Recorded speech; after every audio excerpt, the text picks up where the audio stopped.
cuando vamos entrando ya hacia el final del Porfiriato o hacia la Revolución, cómo impacta musicalmente tanto a la educación como a la vida pública musical el hecho de, bueno, de la Revolución. Bueno, ya cuando iniciamos la Revolución Mexicana, en 1910, evidentemente sí hay un cambio brutal también, bueno, pues en muchos aspectos de la vida, ¿no? Sobre todo en aquellas ciudades donde la Revolución Mexicana se hizo sentir muy fuerte, ¿no? Hay que recordar que la Revolución realmente inicia en el extremo norte del país, en Ciudad Juárez, ¿no? Y bueno, pues vamos a tener que hay partes del país que, por ejemplo, en el sur, pues no va a tener este efecto como lo tiene, por ejemplo, aquí en la ciudad o en Morelos, por ejemplo, ¿no? Y bueno, pues vamos a ir viendo que la actividad musical igual no se para. A pesar de que tenemos una guerra civil en México, ¿no? Vamos a ver que sigue habiendo publicaciones, sigue habiendo estas, por ejemplo, obras dedicadas a caudillos, a los corridos, por supuesto, que eran un elemento fundamental en esta época, porque era la manera de ir dando noticias de pueblo en pueblo y también pues para ganar adeptos, ¿no? O sea, corridos de Villa, Zapata, por supuesto, hay muchísimos, ¿no? Del mismo Carranza, por ejemplo. Entonces, todas estas manifestaciones musicales pues se van a ir dando a lo largo de la Revolución Mexicana y bueno, pues también podemos ir viendo cómo artistas que eran apoyados en el Porfiriato se van del país. ¿No? Vicente Mañas Orihuel, por ejemplo, Julián Carrillo, ¿no? Que pues Victoriano Huerta le ofrece un curul en la Cámara de Diputados y bueno, pues cuando llega Carranza y gana, se hace la alianza entre Carranza, Villa, Zapata, ¿no? Y ganan con el Plan de Guadalupe, pues Julián Carrillo dice patitas para afuera porque aquí me van a perseguir. Y dicho y hecho, ¿no? Porque Carranza empieza a perseguir a mucha gente, ¿no? Que ayudó a Victoriano Huerta, ¿no? Acuérdense que Victoriano Huerta fue el que manda matar, ¿no? Hace el famoso cuartelazo, ¿no? Que asesina a Madero, ¿no? Y a Pino Suárez.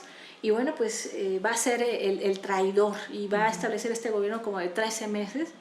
Y bueno, pues también Manuel M. Ponce, Manuel M. Ponce pues también recibe pues ahí un subsidio en la época huertista y lo que sucede es que también se va del país al momento en que Carranza pues sube, ¿no? Miguel Lerdo de Tejada, otro gran compositor del Porfiriato, también huye. Entonces hay una desbandada tremenda de los grandes compositores de finales del 19, pues porque realmente las facciones políticas a donde pues ellos se habían ido, pues no eran las mejores, ¿no? Y de esa manera comenzamos a ver en este periodo, digamos que músicos que no, digamos que no figuraban en el Porfiriato y que empiezan a figurar en esta época, ¿no? Entonces es bien interesante cómo hay un cambio, ¿no? En el sentido de que la gente más connotada o músicos connotados terminan yéndose. Melino Presa es otro que desaparece, ¡pum! Desaparece en la Revolución y reaparece después de la Revolución, ¿no? Igual Ponce por supuesto, sí, claro. Ponce se convierte en una de las principales exponentes del nacionalismo, ¿no? Ponce eleva la canción mexicana a pues realmente a un nivel, vamos, internacional, en el sentido de que introduce la canción mexicana a la música académica. Y bueno, por ejemplo, pues la balada mexicana es un claro ejemplo de cómo lo hace Ponce, ¿no?